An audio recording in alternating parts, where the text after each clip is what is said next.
had to bring in somebody very good, very quickly, to keep this magical, wonderful, to some, a surprising season on track. So if given the choice, do we do it the normal way? Do we bring an interim coach for several weeks to deal with this surprise change of the loss of our coach? And do we wait a number of weeks to find the perfect long-term situation for the next coach? Well, that, in my opinion, would have been compromising this current season. And make no mistake about it, this current season has turned from a chase of Libertadores to a chase for a championship. Our goals have not changed. Last year our goal was to stay up and hopefully get Sudamericana. Our goal this year is to reach Libertadores. That's still our goal. It's a long season. We have many games to go. We have very good teams behind us. And no coach is going to win every game. No coach is going to see the season play out without oscillation, without challenges. But it was important to me that we needed to get somebody in quickly that was extremely qualified, extremely experienced, could understand what we've built thus far, and could make the adjustments as they may be required over the course of the rest of the season. Ele está falando pausadamente porque havia uma tradução simultânea feita pelo próprio clube e a gente fez uma edição sem a tradução simultânea e legendando para vocês. Primeiro que o Textor deve ter respondido, eu acompanhei toda a entrevista, ele deve ter respondido mais que o Bruno Lage hoje na coletiva de apresentação do Bruno, que também falou bastante, foi uma coletiva bem longa, e estava comentando com o PC aqui a deferência que ele mostra em relação ao projeto por vir ao Brasil apresentar esse novo treinador. O Textor é o dono. Ele não precisa estar sentado ali apresentando o novo treinador. Ele tem autoridade para isso. Com o time na Argentina, inclusive. Ele conduziu a contratação, ele foi o principal negociador, mas ele não precisa estar ali. Mas é bom estar ali sendo líder. Esse que é o ponto. Esse é ponto ótimo. É ótimo. Porque ele está entendendo de Brasil e de brasileiro. Ele sabe que no Brasil e o brasileiro valorizam essas coisas. Poderia estar ali o diretor executivo do Botafogo, que é o Tairo Arruda, e apresentar o Bruno Lage. Mas, provavelmente, se levantaria a seguinte questão, e hoje em dia tudo vira questão. Por que o Textor não está aqui? Cadê o Textor? É isso. Por que ele está lá? Você acha que o vascaíno sente falta disso? Sente. O Textor passou um ano para aprender de Brasil e de brasileiro. Falou coisas que depois ele viu que no Brasil e com o brasileiro não é possível falar, porque você vai pagar alto por isso. Pagou. Agora, ele está com uma compreensão maior do quanto ele é importante e do quanto o torcedor olha para essa figura e diz, tem que estar presente. Porque quando tem uma apresentação em qualquer outro clube, o presidente do clube não está presente? Quem é o presidente do Botafogo? É o dono do Botafogo. É o John Textor. Então ele está mais do que certo em estar presente. Isso mostra qual é a cara do Botafogo. E ele foi o condutor de todo o processo, desde a escolha do Cláudio Caçapa até a contratação do Bruno Lage. Já foi na chegada do Luiz Castro, né? Pessoalmente foi ele que sempre falou com o Luiz Castro. E ele tem um objetivo, e aí voltando para a entrevista, é esclarecedor. Primeira temporada, permanecer na Série A. E o Botafogo, exceto uma instabilidade aqui ou ali, a partir de um determinado instante no Campeonato Brasileiro, o seu torcedor sabia que o Botafogo não tinha nenhuma Quando o Botafogo ameaça. entregou esse elenco na segunda janela, o Botafogo teve, com todos os jogadores à disposição, a quarta campanha. Sim. Tinha uma campanha semelhante à do Fluminense no ano passado, que foi uma excelente campanha. Né? Então, era manter-se na Série A e brigar para a Sul-Americana. Chegou à última rodada aspirando, mas era um jogo muito difícil, uma possibilidade de Libertadores. Foi jogar com o Furacão lá e perdeu. O resultado é absolutamente normal. Esse ano, a aspiração era Libertadores. Materializa-se a possibilidade de conquistar o título. Faz campanha para ser campeão, está na briga pelo Não título. tem como hoje. E isso também é outra coisa que as pessoas precisam também tratar da maneira que deve ser tratada. Dizer que o Botafogo está brigando pelo título do Campeonato Brasileiro não é nenhum exagero. Não tem como fugir do rótulo. Você tem 10 pontos de E não há exagero na afirmação. Mas o tom da entrevista foi muito bom, eu achei, sem empolgação exagerada. Isso. Uma entrevista técnica, né? Sem, ok, líder, 10 pontos, perfeito, mas é vida que segue, vamos pegar a vaga da Libertadores e depois a gente disputa o Vai título, acontecer instabilidade, vai perder jogo. Ele tecnicamente continua estabelecendo como objetivo sem a vaga na oba-oba. Libertadores. Zero oba-oba. Então, eu acho assim, eu acho que quando o Botafogo anuncia o Bruno Lage, se falou um pouquinho sobre a manutenção do Caçapa, que está fazendo uma boa transição, mas quando a diretoria escolhe trazer o Bruno Lage, ela se blinda também de qualquer tipo de crítica caso não aconteça o título no final do ano. Porque se o Caçapa perdesse o título, seria um peso maior sobre a diretoria do que agora trazendo um nome de E o peso. Caçapa foi tratado como solução emergencial, não foi tratado... próprio Caçapa mas aí, entendeu. Henrique, aí é o seguinte, se perder o título vai ser culpa também da diretoria, por escolher o cara errado. Assim, Mas com o torcida, estofo, velho, né? Você torcida- imagina você... mas o Caçapa só serve ia pra nossa sofrer muito mesa. mais. Se O o A torcedor torcida, eu tá concordo mesmo. plenamente com o Serginho. O grande problema que eu vejo não é a torcida. O grande problema somos nós. Porque nós condicionamos as coisas. Se por acaso, no primeiro jogo do Bruno Lage, o Botafogo for lá e perder, tá vendo aí? Mas vocês não acham que se o Caçapa, por exemplo, perdesse um título no fim do ano, não se apontaria o dedo para a diretoria? Deveria ter trazido um cara de peso. Esse cara nunca tinha tocado. Nós, Trouxe um cara de peso. Agora a Como responsabilidade agora, está nas se costas do perder Bruno. o título, Escolheu o muita cara gente errado. vai dizer que escolheu o cara A errado. torcida, tudo bem, o problema Justo, somos sim, nós. claro. Aliás, quero dizer o seguinte, o John Textor não é obrigado a lembrar, mas a gente é. Não consigo lembrar de um técnico chegando em um time que está no topo. Já aconteceu e não faz muito tempo. O Internacional anunciou o Abel Braga no dia 10 de novembro de 2020, menos de 24 horas depois do Cudê pedir demissão, e o Inter era o líder do Campeonato Brasileiro.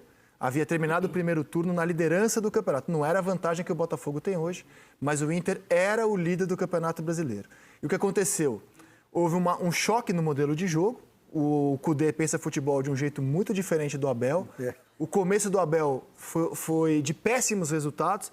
E depois o Inter engrenou e, para mim, jogou até melhor com o Abel do que estava jogando Quando antes você com fala o Cudê. isso, você anima uma certa torcida atrás das montanhas lá em Minas Gerais, que está sofrendo mais ou menos algo Eu acho que é parecido no semelhante outro com o ano. Filipão e Cudê agora. É O porque é uma começo mudança radical, Mudança né? radical. Então, assim, o Abel fez uma mudança radical à época porque ele vê futebol de um jeito diferente do que viu o Cudê.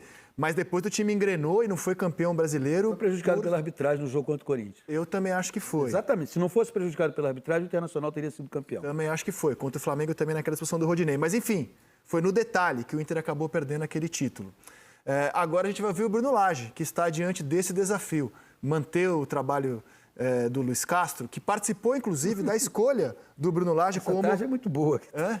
Ele disse na entrevista, ele falou que se o Cristiano Ronaldo me ligasse, eu também iria. E aí é legal que ele, nesse momento ele está justificando se ficou algum tipo de ressentimento em relação ao Luiz Castro. E ele fala, pô, sempre trata ele como um amigo, como um dono de clube. O Castro participou da transição. aí. Como um dono de clube, eu lamento muito, embora entenda a influência do dinheiro saudita. Mas como um amigo, eu consigo entender um cara de 61 anos tendo uma oportunidade dessa financeiramente. Eu acho que a fazer única essa questão troca. que envolve o Castro é que ele publicamente não soube negociar melhor a sua saída. Eu acho que faltou Publicamente. a data, não dá Você esperança vê que, de ter você vê que uma sequência. internamente tudo foi feito de uma forma amigável, com ele inclusive participando, conversou com o Bruno Lage, todas Ele essas perdeu coisas. a chance de ter uma despedida mais nobre, inclusive naquele jogo A da melhor coisa que ele Sul-Americana, poderia ter feito era, na segunda-feira seguinte à vitória sobre o Palmeiras, reunir Já e ter dizer, eu vou me anunciado. despedir, coisa Exato. e tal, muito obrigado e pronto. Fico no próximo jogo, vai ser uma despedida. Mas... Hoje, o advogado Marcos Mota, que participa de transações internacionais do Um futebol, dos especialistas. revelou em suas redes sociais que um cliente dele, eu acho que é o Michael, mas eu não sei se é o Michael, tá? Mas ele revelou que um cliente dele, que joga na Arábia, recebeu uma proposta do futebol brasileiro e respondeu para ele, pô, doutor, eu tô aqui com o Cristiano Ronaldo, Benzema, Kanté... Não, eu tava antes. Agora que os caras chegaram, você quer que eu vá volte? embora, né? Colibali, vai ser a liga do momento. Eu não quero jogar no Brasil agora, não. A gente vai passar por isso. Assim, a Liga Saudita está atraente, não apenas financeiramente, mas ela vai ser muito vista internacionalmente, não há nenhuma dúvida sobre Lembrando isso. sempre que é um objeto de propaganda do governo ditatorial que lá impera. Não Sem podemos dúvida. jamais, em momento algum, esquecer isso. Como é também o Newcastle, que pertence ao governo da Arábia Saudita, Isso. como é o Manchester City, que pertence ao governo dos Emirados Árabes, como é o Manchester City, que pertence ao governo PSG. do Catar. E o PSG. Desculpa, PSG. o PSG, que pertence ao governo do Catar. Vamos ouvir Bruno Lage, o novo líder do Campeonato Brasileiro. Esse vai ser o nosso trabalho ao longo destes meses, porque normalmente quando estas situações acontecem é quando a equipa não está em bons momentos e nós aí tentamos fazer de tudo para que haja um clique em termos de motivação e quer de motivação, quer de forma de jogar, para que os resultados possam surgir. Aqui é também ir ao encontro daquilo que você falou. Nós temos feito uma avaliação e uma análise muito cuidada da equipa, dos jogadores, da forma como têm jogado, da forma como têm conseguido fazer os objetivos, e acho que aqui o segredo, que não é segredo nenhum, mas é fazer uma transição o mais pacífico possível. Tentar perceber muito bem e, aos poucos, podemos perceber o que é que nós sentimos para fazer uma evolução significativa de um ao outro ponto, porque no futebol nem quando se ganha está tudo bem, nem quando se perde está tudo mal. E neste momento o mais importante é que a equipa tem feito em termos de percurso, em termos de resultados, uma época fantástica, e nós queremos continuar nesse caminho. Por isso é fazer uma adaptação o mais tranquila possível, para que neste momento o que é importante é que os jogadores se sintam confortáveis. Falar um pouco sobre o Bruno Lage. Quem é o Bruno Lage? Ele começou a sua carreira na base.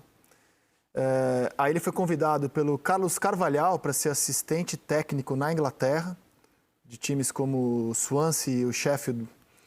Depois ele assumiu o Benfica em janeiro de 19. O Benfica era o quarto colocado e ele estava a 7 pontos do líder Porto. Ele já tinha treinado o time B do Benfica. Então ele assumiu como bombeiro de um time que estava distante da liderança e acabou campeão daquele ano, com 2 pontos de diferença para o Porto. Foi também campeão da Supercopa contra o Sport. Aí ele foi demitido do Benfica e aí foi para a Inglaterra, foi contratado pelo Wolverhampton. A missão dele era livrar o time do rebaixamento, foi bem sucedido na primeira temporada, ele ficou em 10º, que foi uma excelente colocação para o Wolverhampton. Só que 9 rodadas do campeonato seguinte, ele foi demitido, porque o time estava em 18º, então durou pouco a temporada seguinte dele. É o treinador de poucos trabalhos. A gente está falando aqui de Benfica e de Wolverhampton. Mas sou obrigado a dizer que qualquer treinador europeu que vem para o Brasil é de uma prateleira média-baixa. De Premier League, né? Claro. Trabalhou na Premier League. Sim, mas assim, todos que vieram, inclusive o Jorge Jesus, que é mais famoso, são treinadores de uma prateleira média para baixo. Senão não estariam aqui, estariam na Premier League, estariam no Campeonato Italiano, na Bundesliga, né? Então, o próprio Abel, quando vem trabalhar... Estava na Grécia. Estava no PAOK, tinha dirigido o Braga, que é um time médio pequeno de Portugal. Então, o fato dele não ter um grande currículo na Europa é mais ou menos o comum. O próprio Pepa, que chega aqui, ou o Renato Paiva, são treinadores... O Pepa tinha mais tempo como treinador que o Bruno, mas o Bruno tem mais relevância porque treinou um top de Portugal. Mas quero dizer assim, são treinadores na média do que a gente traz de estrangeiros, de europeus, né? Claro. Assim, se você for olhar os 2 trabalhos que ele fez, quando você analisa o que o Botafogo precisa e o contexto que ele vai achar aqui, acho que dá para quase descartar o Wolverhampton. Tem nada a ver com o que ele vai lidar aqui com o Botafogo. Eu acho que o Botafogo se aproxima muito mais do Benfica. Uhum. E assim, o Benfica era um time muito dominante em Portugal, queria se impor contra as equipes menores naturalmente. Aqui no Brasil essa diferença diminui bastante. Ele até falou sobre isso na coletiva. Eu chego sabendo que é mais difícil pegar o último colocado do que foi em outras competições que eu disputei. Completamente diferente. Exatamente. Mas eu acho que ele vai beber muito mais do Benfica do que do Wolverhampton, que era um time que ele precisava ser muito mais defensivo e que ele construiu uma das melhores defesas da Premier League naquela ocasião. Aqui ele já vai pegar uma defesa solidificada que é a menos vazada do já campeonato. É um ótimo caminho, né? E ele trabalhou com o Marçal, inclusive. Marçal, né? E o Gabriel. O Gabriel no Benfica e o Gabriel no Benfica. O Cláudio Caçapa estreou contra o Vasco e na entrevista que concedeu antes da partida, ele usou uma palavra que me parece que tem que nortear o trabalho do Bruno Lage nesse início. Continuidade. Você não tem que... O Bruno Lage tem que ter a sabedoria e a humildade, nem sempre essas 2 palavras caminham juntas, de entender que ele está chegando num lugar onde as coisas estão prontas e estão funcionando. Ajustes, o próprio Luiz Castro, se continuasse, também faria, porque todo trabalho precisa sempre... Claro. Né? Todo trabalho está sempre em construção. O Textor até cita isso, PC, rapidinho. Ele diz, olha, o Carlos Alberto era um jogador que não jogava com o Luiz Castro. Nem E o sequer era Caçapa viu o potencial e ele foi decisivo nos 2 últimos Mas aí jogos. tem a digital do Lúcio Flávio, né? Isso, Provavelmente. mas o que ele diz é o seguinte, todo trabalho pode ser aprimorado. Sim. A gente hoje tem um receio muito grande, até pela campanha forte do Botafogo, que um novo treinador como o Bruno possa abalar o trabalho para baixo. Mas ele também pode ter uma visão para melhorar o trabalho. eu acho a coisa que- está absolutamente aberta. E um outro ponto que acontece com vários times que estão na crista da onda. Você começa a ser estudado e os adversários Desenvolver repertório. desenvolvem vacinas contra o seu estilo Exatamente. de jogo. E pode ser que em algum momento o Botafogo tenha que ter variações para o que ele apresenta hoje. Bruno, uma das tarefas, e me parece que isso caracteriza muitos técnicos portugueses, em especial, que é a obsessão pelo estudo. Porque ele, Bruno, não tem a menor ideia de como joga o Fluminense, de como joga o Flamengo, de como joga o Atlético, de como joga o Internacional. O Luiz Castro passou por um período de adaptação. Sem dúvida. Ele foi conhecendo, foi se familiarizando. Quando ele começou esse ano a enfrentar o Fluminense, digamos, do Diniz, o Flamengo, ele já tinha uma ideia de como eram essas equipes. Então, por isso que eu digo que o Bruno Lage necessitará ter muita sabedoria e humildade. A sabedoria de dizer o que eu preciso aprender aqui. E a humildade de eu preciso estudar. Provavelmente É uma raridade, né? Claro. Se a gente for pensar em casos de técnicos que chegam, é muito raro, né? Você chegar um novo técnico pegando Nessa situação. um time que é 10 pontos à frente. do vice-líder, né?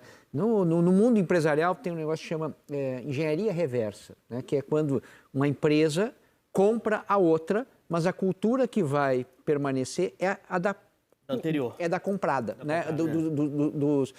Dos sócios dos minoritários, por assim dizer, né?